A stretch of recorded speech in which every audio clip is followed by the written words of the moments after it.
been working in a small, isolated cemetery for almost 5 years. I've always considered myself a practical person. I've buried many bodies, heard plenty of scary stories from coworkers, but I never paid them any mind. Until that night. It was a cloudy Wednesday, close to midnight. The silence of the cemetery had always been comforting to me, but that night it felt heavy, suffocating. The only sound was the rustling of dry leaves being dragged by the wind. I had received an unusual task: to bury a coffin that had been exhumed earlier due to a documentation error.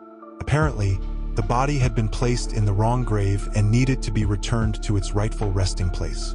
I grabbed my shovel and got to work. As I was tossing the last shovelfuls of dirt, something changed.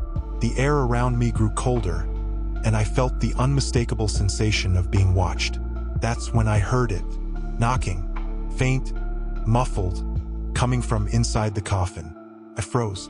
The sound persisted, insistent, as though someone was trying to get my attention. I took a deep breath and tried to convince myself it was just my mind playing tricks on me. Maybe the weight of the earth was causing some kind of echo. But then I heard the whisper, "Let me out." The voice was low, almost a moan, but enough to make me shudder. The most terrifying part? The voice was mine. I stepped back, my heart racing. I wanted to run, but my legs felt rooted to the ground. Against all logic, I moved closer to the coffin. The knocking stopped, replaced by a faint laugh that seemed to come from all directions. "You know what you did?" I didn't know what it meant, or at least I didn't want to admit it to myself. I started digging frantically, trying to unearth the coffin, but my hands wouldn't respond the way they should. Instead, they started throwing more dirt onto the grave, as though they didn't belong to me. It felt like something was controlling me. The voice continued, now louder and more desperate. "You can't leave me here. You promised you wouldn't do this." The voice sounded exactly like mine, every word, every inflection, and I couldn't stop burying. When I finished, everything fell silent again. The cemetery seemed to return to normal, but something inside me was broken. The next morning, I went to my supervisor to report what had happened, but he looked at me like I was crazy. He said there was no record of any coffin being exhumed or reburied that night. I went to the spot where I had worked, and there was nothing there. No freshly filled grave, no shovel out of place. But ever since that night, I dream of a coffin. I hear knocking. I hear my own voice begging to be let out. And when I wake up, my hands are covered in dirt. If you work in a place like mine, pay attention to the silence. Not every eternal rest is truly eternal.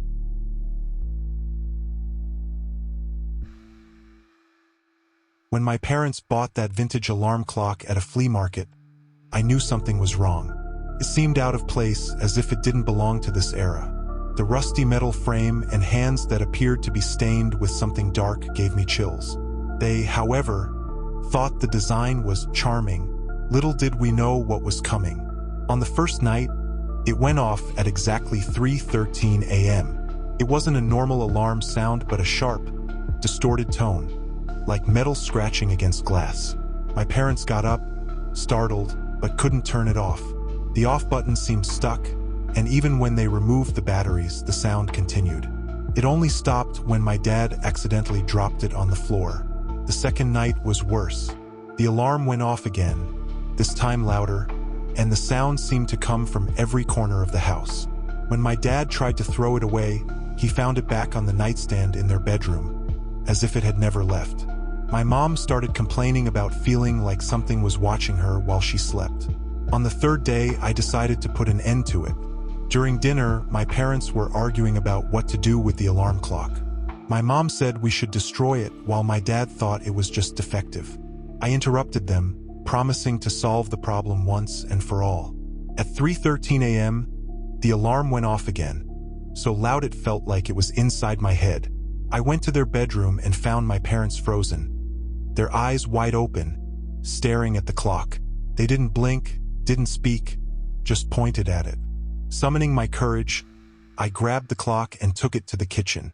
I found the biggest hammer I could and, with all my strength, smashed the alarm clock. The sound stopped immediately, But something began to happen. A thick, dark liquid with a metallic smell started oozing from inside it. It didn't look like oil, it looked like blood. When I went back to their bedroom, my parents were horrified. I couldn't understand why until I noticed that the liquid wasn't just on the clock. There were bloodstains all over the house. On the walls, the ceiling, even the mirror. My parents looked at me as if I had done something unforgivable. Since that night, nothing has been the same. The alarm clock disappeared, but at 3:13 a.m. every night, we hear the same sound echoing through the house. Whatever was trapped inside it is now free. If you ever find a vintage alarm clock with dark stains on the metal, please don't bring it home. Please.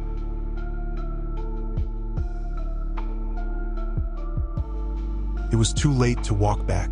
The party had been far from the city center, and to make matters worse, my phone was dead. I had no choice but to try my luck hitchhiking on the deserted road. It was risky, I knew, but exhaustion got the better of me. After a few minutes, headlights appeared in the distance, piercing through the darkness. I waved, and the car slowed down, stopping next to me. It was a black sedan, seemingly ordinary, with tinted windows. The driver rolled down the window and smiled. He looked like a man in his 40s, with a friendly and casual demeanor.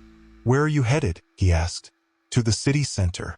Can you drop me near the square?" "Sure, hop in. It's not far." I thanked him and got in. The smell inside the car was odd, like a mix of old leather and something sweet, almost nauseating. I tried to ignore it and started making small talk to ease the tension. First, he seemed normal. He asked trivial questions. Where I was coming from, where I lived, if I was alone. But with every answer I gave, his smile grew a little wider. A smile that didn't reach his eyes. After a few minutes, I noticed he wasn't heading toward the city center. "Hey, I think you missed the turn for the square," I said, trying to sound calm. He didn't respond.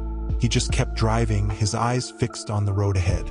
The tension in the car was suffocating, and I felt panic beginning to set in. "Sir, can you pull over? I think I'll get out here." He finally spoke, but his voice was different, deeper, almost monotone. "It's dangerous to get out here. You're safer with me." My hand went straight for the door handle, but I couldn't open it. The car was locked. That's when I noticed the smell getting stronger. I glanced at the back seat through the rearview mirror and saw something that made my blood run cold. Dark stains on the upholstery, like dried blood. Beside them, a large object wrapped in black plastic took up most of the space. "You're awfully quiet now," he said, his smile stretching wider. I started pounding on the window, screaming for help, but we were on an isolated road. There was no one around, no houses, no other cars. Suddenly, he let out a low chuckle and pulled the car over to the side of the road.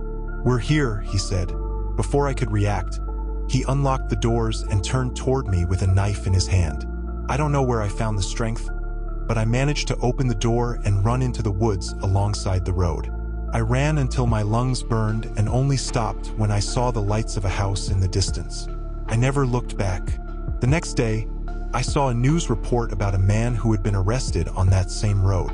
He'd been wanted for years, accused of kidnapping and murdering hitchhikers.